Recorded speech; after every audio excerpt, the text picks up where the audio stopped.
Permukaan tanah di kawasan sekitar Laut Jakarta, termasuk Tanggul Pantai Mutiara, Jakarta Utara, terlihat semakin rendah dibandingkan permukaan air laut.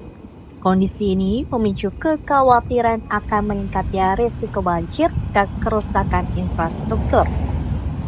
Menurut Aziz Muslim, pakar tata ruang dari Universitas Indonesia, penurunan tanah di Jakarta tidak hanya disebabkan oleh pengambilan air tanah secara berlebihan.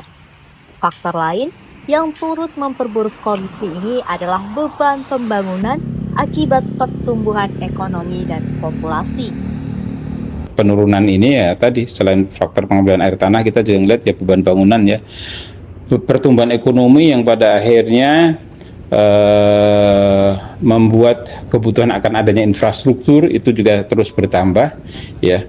Ini seringkali aspek tata ruang menjadi tidak menjadi rujukan utama, dan ini tentu menjadi salah satu catatan juga gitu kan ya, bagaimana pemerintah di DKI Jakarta itu juga bisa melakukan pengawasan secara ketat ya terkait dengan pembangunan infrastruktur pertumbuhan ekonomi yang ada tadi dengan menjadi lebih baik ya.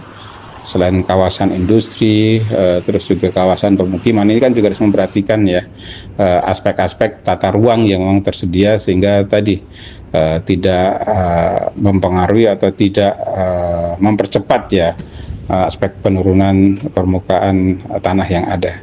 Nah, ini menjadi penting saya rasa untuk menjadi perhatian ya. Selain itu juga tadi ya dengan adanya pembangunan infrastruktur ya, pembangunan gedung-gedung tinggi dan lain sebagainya, itu kan juga menjadi salah satu penyebab yang menambah beban pada tanah gitu kan ya, sehingga penurunan permukaan tanah itu juga terjadi di sana.